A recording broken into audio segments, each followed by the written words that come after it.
What's up guys, War History Geek here, and welcome back to another video.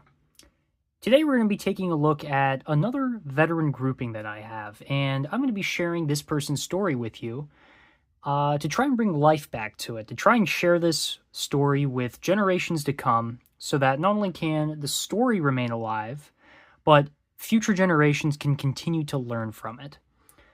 Many groupings get lost over time, broken up, divided between families, sold at garage sales, flea markets, broken up in online auctions, sold or taken by dealers and then broken up just for money. But whenever I have the opportunity to, I try to purchase these collections and bring their story back to life. And that's what I'm going to be doing today. So today we're going to be taking a look at John Raymond Jeko. So, John Jeko was born on December 12, 1906 in Cleveland, Ohio. He was raised and lived in Cleveland his entire life.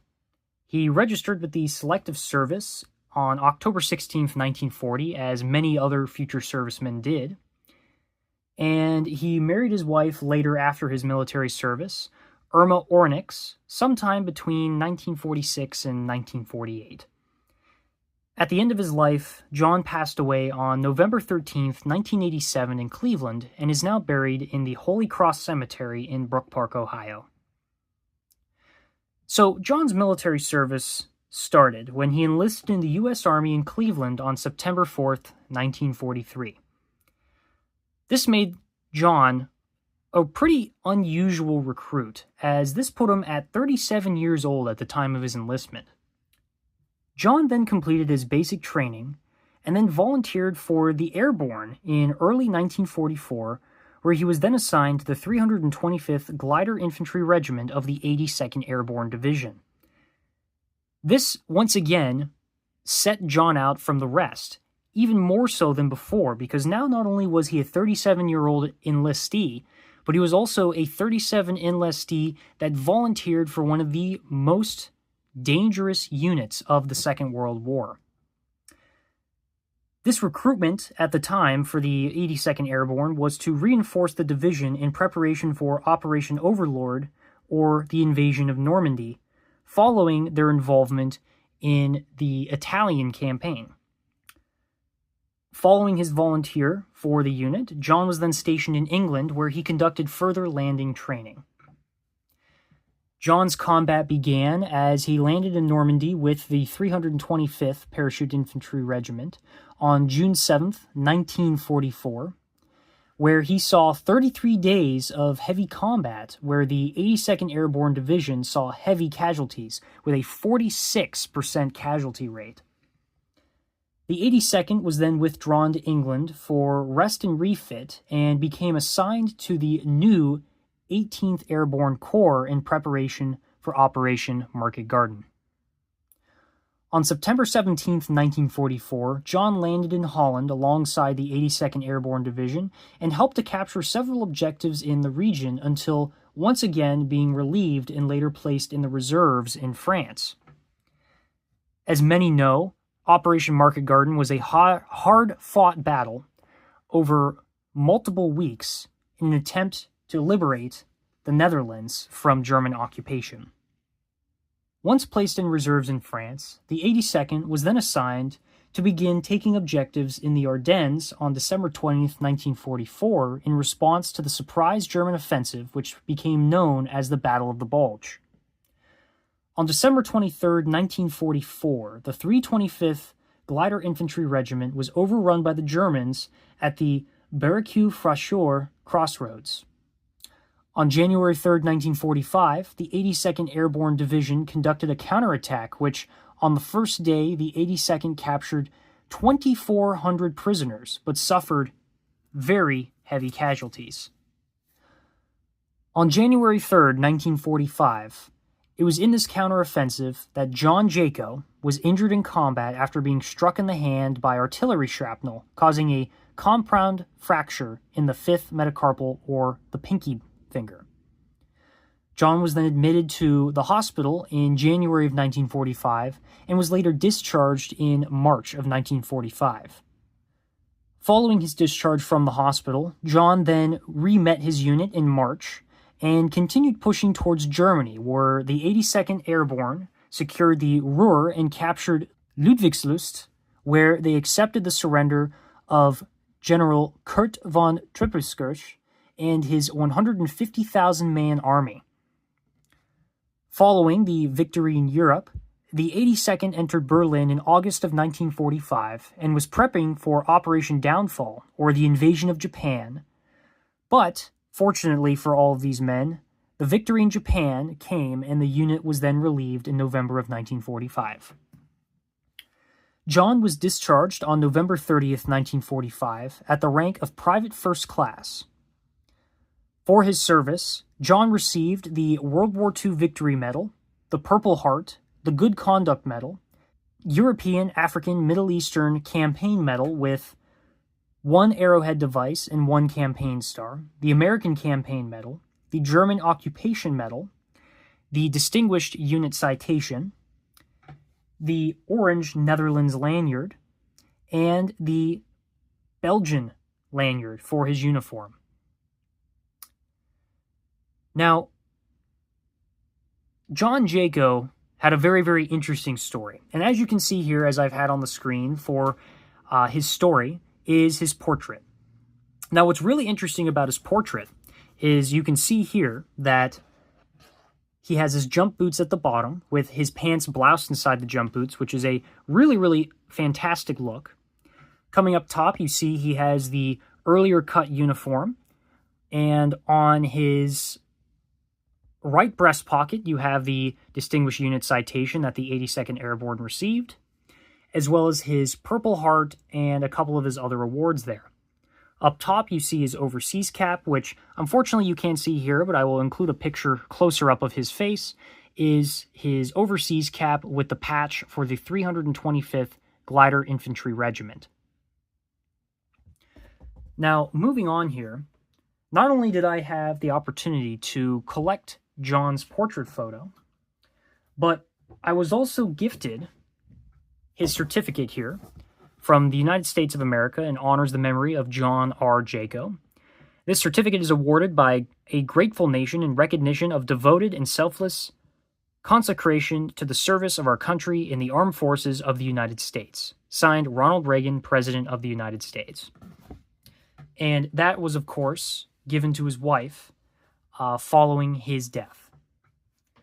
Lastly, we have a certificate recognizing his Purple Heart status, which says that it was awarded to Private First Class John R. Jeko of the United States Army for wounds received in action in Belgium on January 3rd, 1945, given under the hand of the Adjutant General and Secretary of the Army on the 11th of April, 1988, once again delivered to his wife.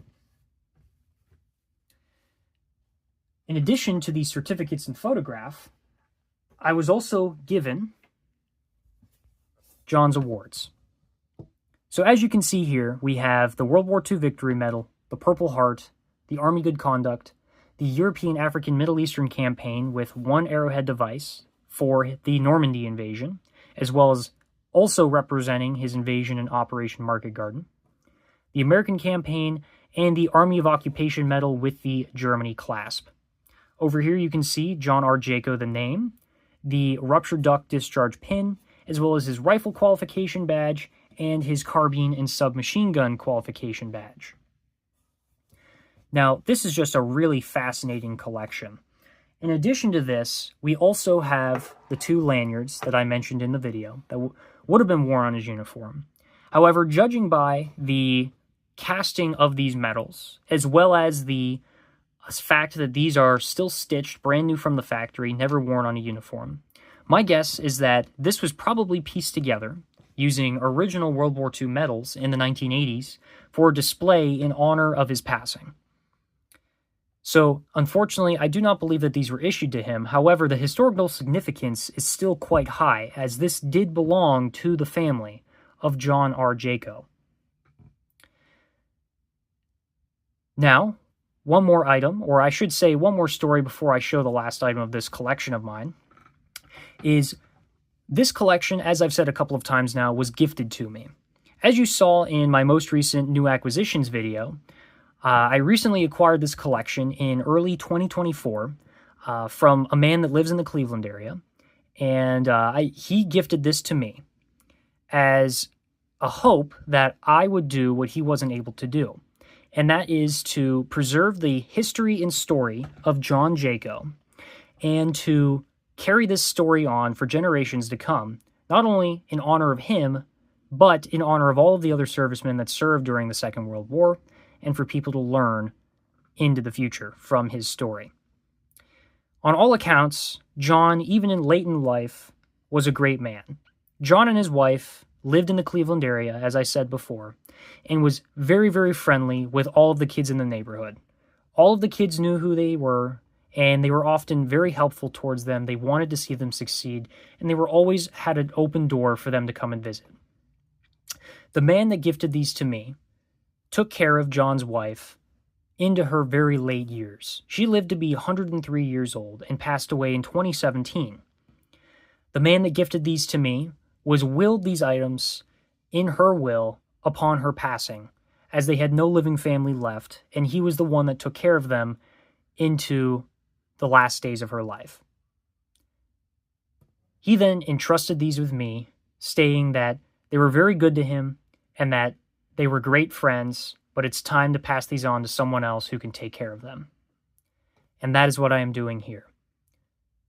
I am proud to say that not only am I the owner of this collection of items in honor of John Jeko, but also in honor of my friend who gifted these to me.